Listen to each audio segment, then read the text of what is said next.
Contract management is a rather new discipline within purchasing and supply management, and it relates to the acquisition of large, complex investment goods.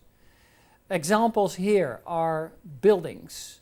Examples are platforms for offshore industry, railroads and roads. All are characterized by complex decision making, high financial risks, and high technical risks.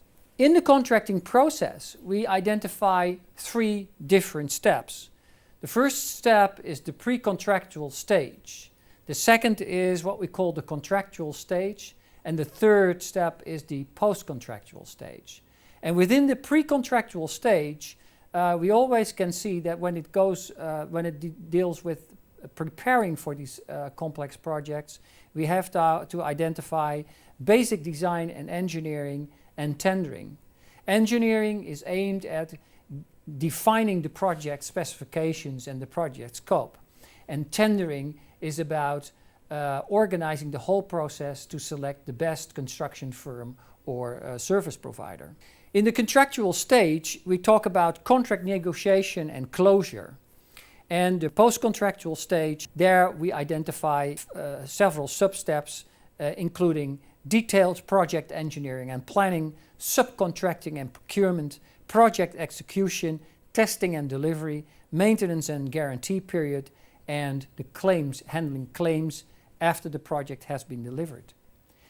We immediately see here that subcontracting and procurement is part of the contract management process. And we also see in this picture that as the different elements are lined out, that each step is influenced by the quality with which the previous step has been accomplished. And that means that if we want to buy for projects, we can only do so when the technical preparations have been made in a proper way. Now, in the contract management, we use different types of contracts. The most simple contract that we use is what we call the construction-only contract. Here, the customer, the principal, provides a very detailed specification, including regulations and arrangements how to conduct the work to the contractor. In a design and construct contract, this is different. Here, we provide a functional specification to the contractor, and the contractor should come up with a functional design and with a detailed design that meet our needs. In a contract for engineer, procure and construct, in so-called EPC contract, we want the contractor to provide something that is fit for our purpose. And the idea here is that he is going to deliver a turnkey installation, an installation that's going to be operated just by the turn of a key, complete. The fourth contract is the design, build, finance and maintain contract. Here we ask the contractor not only to take care of design and to build it, but also to finance it and maintain it for a certain period.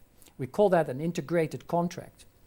And the last integrated contract that I would mention here is the DBFMO contract, which includes also the operation of these kind of contracts. And what we see is that these integrated contracts become more and more popular. The backside of it is that it represents increasing risk for the contractor because as we go from the top to the bottom, more and more risks are imposed from the customer to the principal to the contractor. And that requires a totally different way of managing these projects. Now, contract building blocks are two: pricing mechanisms and payment terms. When it comes to how to price the work to be executed, the principal can choose between a fixed price agreement, a reimbursable time and materials contract. Reimbursable means cost plus. All the cost will be covered by the customer, plus a overhead charge and profit charge. Unit rates, which is a price for a standardized unit of activity. For instance, a unit rate can relate to a square meter that is going to be painted by a painter. And incentives and penalties, and the mix between the two. What we see in reality in practice is that the balance between incentives and penalties is a rather crucial thing to consider. And then we have, of course, payment terms. And payment may be made in one time, in a lump sum, or payments may be made through milestones. And that means that we're going to follow up on the work, and as long as a contractor has met its milestones, we're going to pay him accordingly. Or we may pay the supplier based on a performance bond, which stipulates that when we buy a machine, that the machine should have a certain capacity, and if it doesn't meet that capacity, we will subcontract a certain amount of money from the price that we have agreed upon. So what can we conclude from this? One is that contract management is a discipline that gets more and more important for large companies to acquire investment goods with a high risk and with a high amount of money. Secondly, that different contract models are open to these companies, ranging from construction-only contract to integrated contracts, and that these contracts are different in terms of the preparation that they require from the principal, a customer, a buyer. And they are also different in the risk that is allocated between the contractor and the principal.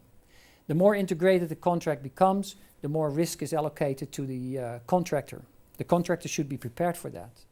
In each contract, two things need to be considered: pricing mechanisms, where a buyer may have different options, and payment terms, where the buyer also have different options. And these all determine the effectiveness of the contract that should be in place.